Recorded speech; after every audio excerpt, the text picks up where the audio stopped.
Hey everybody, Chris here. I'm here in Nashville. I'm actually here for a conference, and you're going to be able to see a little bit about that. It's called Hutchmoot. But I have a day all by myself here in Nashville. I'm all alone. I have a whole day to kind of tootle around the city, and I've come to a Nashville landmark to give it a try. I've been here before. We're going to come try it again for you all. We've come to Prince's Hot Chicken. It's right over there, Prince's Hot Chicken. Now, as the story goes, Thornton Prince was a ladies' man, and his girlfriend did not like that he was a ladies' man, and she had trouble with his going out on the town, enjoying the nightlife, doing all the things that a ladies' man would do. And so she decided to plot revenge. And her revenge, because she knew he liked fried chicken, her revenge was to make a chicken so hot that it would give him blistering pain, and she would finally have her revenge. So she cooked it up, she served it to him, and he loved it. He asked for more, and a legend was born. And here we are. That's all according to their website. Here we are at Prince's Hot Chicken. I'm going to go in. I think when I was here before, I got medium. I think Josh got mild, and we were both kind of crying. So I'm going to up my game today and get a piece of Prince's Hot Chicken, and I'm going to go hot. All the way hot. The information on the website says that this is still a Prince family run business. They have a couple of locations, but they are still run by the Prince family. All right, I've stepped outside, and I'm a little worried. I don't want to touch it because I don't want to get all this stuff on my fingers, but I think it's inevitable. Nashville hot chicken has kind of become a phenomenon, but this is the original. This is the one, the hot chicken. Just gotta get a piece of that. Okay, here we go.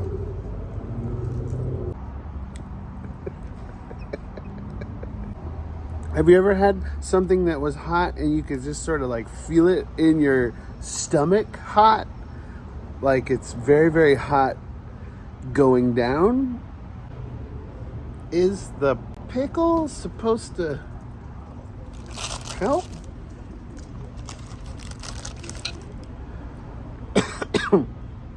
It doesn't help. The pickle's hot too. Okay, by the powers of naughtiness. It's really hot, but it's also very delicious. That's a thing that a lot of hot things don't strike very well. Sometimes it can be super hot, but it's not good. It doesn't have a good flavor.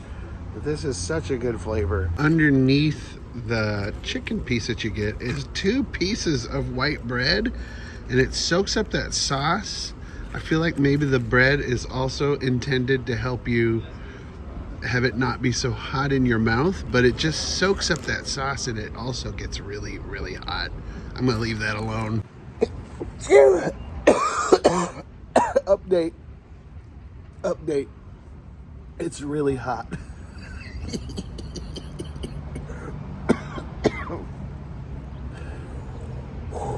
I'm gonna finish it. I know a pile of bones isn't hugely appetizing, but I wanted to show you that I am a man of my word, or better yet, a man of my bird. I ate that piece of chicken and it was hot. I would probably go with medium next time, just to get more of that flavor and less of that choking, sneezing heat. But it was good. Prince's Hot Chicken. It's a legend for a reason. And as I check out my receipt from Prince's, look who it was for.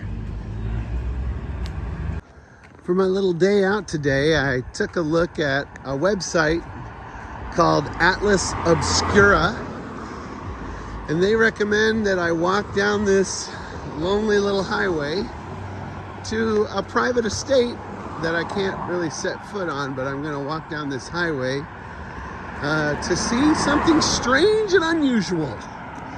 So here we go. I've parked in a residential neighborhood where hopefully I won't get towed.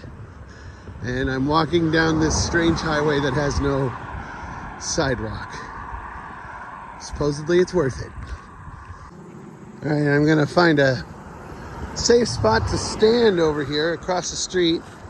I do not want to trespass onto private property, but yeah, now I get what they were saying.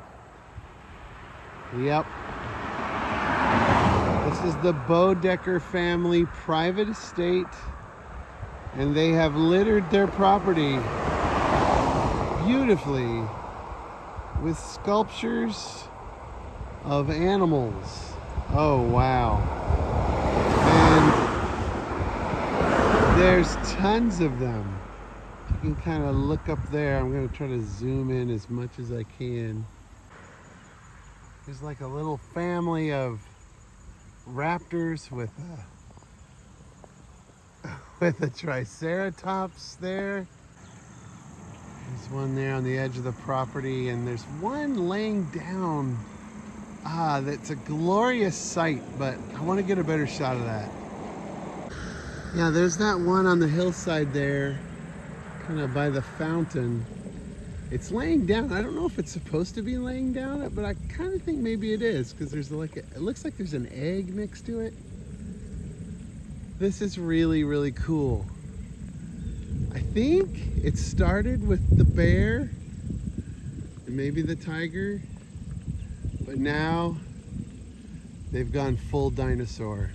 It reminds me of the Flintstone house that we visited in San Francisco a few years ago. The Flintstone house in San Francisco. If I'm worth my salt as a video editor, I'll put in some footage of that right here. The Flintstone house in San Francisco. But yeah, yet another private person who just wanted to make a cool attraction on their own property. And as far as I know, did it for their grandkids. Just made something neat just because. So we're continuing to follow the Atlas Obscura website recommendations. It's a pretty cool little site. Community members will contribute and they will send you to different places of note or things that are just kind of strange or unusual in the town that you're in. And then it'll show you at the bottom of the page some things that are around where you are. So it sent us here to the Boy Scouts of America headquarters. Not the whole thing, but Middle Tennessee, but this is a Boy Scout headquarters. There's a Boy Scout statue up there, but that's not what we came to see. Because a few years ago, they did a kind of a fundraiser with the arts community for the Cumberland River. And they made these little catfish sculptures and had them painted as different things. And of course, here at the Boy Scouts headquarters, it's a Boy Scout catfish. So I came over to see. This sculpture is called Be Prepared. Look at that little catfish. He's prepared. Now, most of the catfish sculptures have gone away, says Atlas Obscura, into like private collections and whatnot. But this one remains a public attraction where you can come see. Be Prepared, the Boy Scout catfish. And this is our last stop on our Atlas Obscura tour of Nashville, of strange sights, unique attractions to come and look at. And then I'm gonna carry on and go to my thing I gotta do. I've done 2 videos wearing the same clothes, which means I've been up for 2 days. So, the last stop has brought us to Fannie Mae Dees Park. Yes? Fannie Mae Dees Park is its name. This piece of property used to be a neighborhood where there were houses, and one of the houses was owned by Fannie Mae Dees and her mother.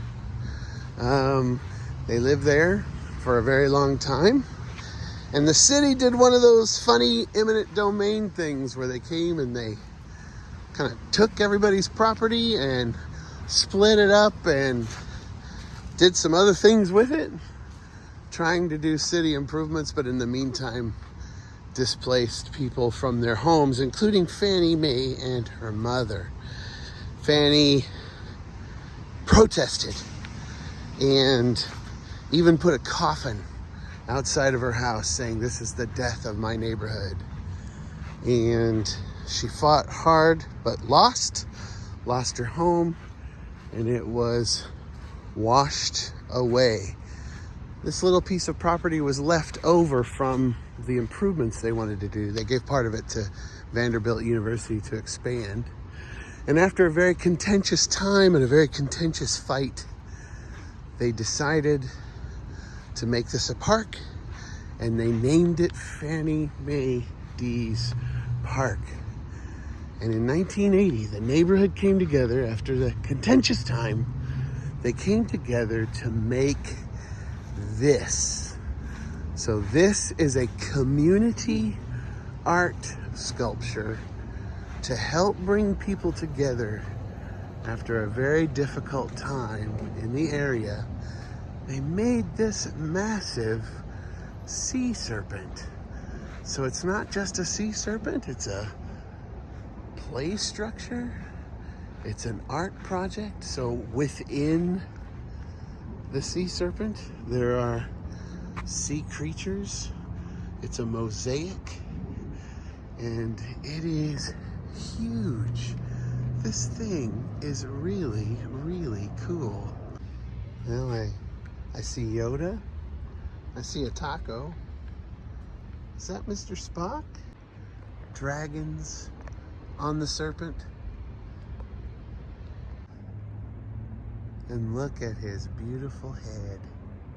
Wow, this is just incredible.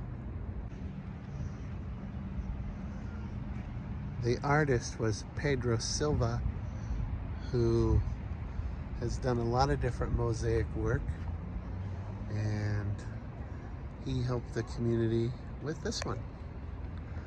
Is that a Rolling Stone mouth? Different animals. Jack-o'-lantern. Oh, I like this guy.